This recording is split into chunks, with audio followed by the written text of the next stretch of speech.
facing a hell of a lot of challenges. Yeah. And I don't know if she was exactly born to be a leader, but she's kind of risen into that kind of position. Yeah, she has. I don't think she really had a choice. I think her parents are so. I mean, you now that we've seen how her dad was, and my mum's always getting into trouble. Like she's in jail every episode.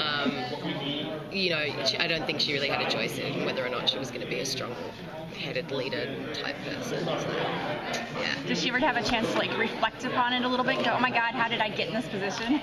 Yeah, I think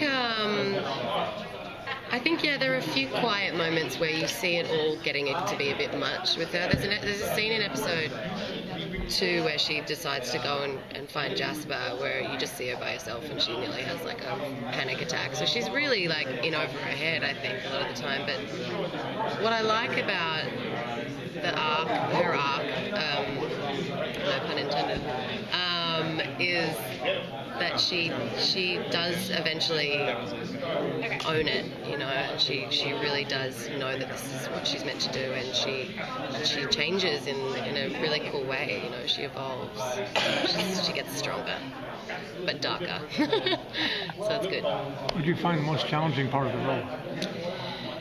Of work? The role. Of the role? Yeah. She's such a strong female kick-ass lead, you know. I've never had the pleasure of playing that before. I mean, I've played like the dumb blonde, you know, bitchy girl like one too many times. So this was really different for me. I think a lot of the physical stuff can be really, really challenging. Like there's a lot of stunts and sort of crazy stuff that like I can't talk about it. God damn it. I haven't seen the whole series. But there were a lot of really physically challenging things that went on, and also, I mean, doing an American accent for the first time was quite interesting. As well. Pull it off. I mean, it works. Thank you. Oh, thank you very much. That's good. These characters, they haven't grown up to learn of what trust is, but they have to have trust down in both senses. So was that a theme that you were guys conscious of, or did that? How so? What do you mean? In terms of, you know, they were all born in these cells, and you know, when they were up in the space station, then now they're put in a point of survival, and they have to not only take their life in their own hands, but they have to be responsible of each other. Yeah, but I think that's where the sort of Lord of the Fliesy aspect of it comes in, you know, like they've all got their own agenda, really. Like some people do want to like unite and have that trust in each other, but then there's the others who just want to rebel and do their own thing and don't give a shit about anyone else, you know. Which makes for such an interesting dynamic, and there are so many characters throughout the series that are introduced with very different ideas on how things should be run. I mean, you know, obviously Bellamy and Clark are the two main ones. Why do you think that there's so many that choose to trust Bellamy versus you from the start? Well, I mean, that's it. There's, you know, the ones who just think, no, we can do this all by ourselves. We don't need them. You know, it's typical teenagers, really. You know, like that's one thing that we can all relate to, like in our situation. I mean, we're not in a post-apocalyptic world, but we can all understand that if you like tell a teenager, you know, not to do something, they're going to do it. You know. So there's there's two different schools of thought, really. But I think the good thing about the Grounders appearing is that it does make them kind of turn their attention away from each other onto this enemy that they think's out there, and I think that they do come together a bit more as a group when that happens.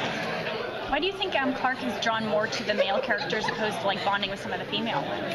She's a dude, you know. She's just, I don't know. I think she's just really no bullshit. She's no nonsense. Sorry, I swear a lot in interviews. She's just wants to get things done, and I think that's more of a blokey mentality as opposed to the girls who are kind of less so like that. But Octavia and Raven are very dominant themselves. Very they are, yeah, they are. But we all kind of we go off on our own little adventures. I think the women in the show never really come together. because they've got their own missions going on. But yeah, it's definitely a male-dominated show, really, when you think about it. I was just kind of curious because it seems like the female characters, again, like you mentioned, go off in their own directions, and you're like, okay, why don't they bond together for whatever purpose? Maybe, it's interesting. They have their moments, I think, but they're all so strong-headed that maybe in that way they're too similar. They've got their own ideas. I think Raven and Clark's relationship is really cool because obviously they're both in love with the same person and it's obvious, but they actually like each other. They respect each other. I think that makes for a really interesting dynamic, and you do get to see more of that over the next few episodes, so that's good. It seemed like Clark had stepped back away from that relationship with Ben, deferring to the previous relationship. Is she going to keep that position where she's like, hey, you had something else going on? I think it's more about just not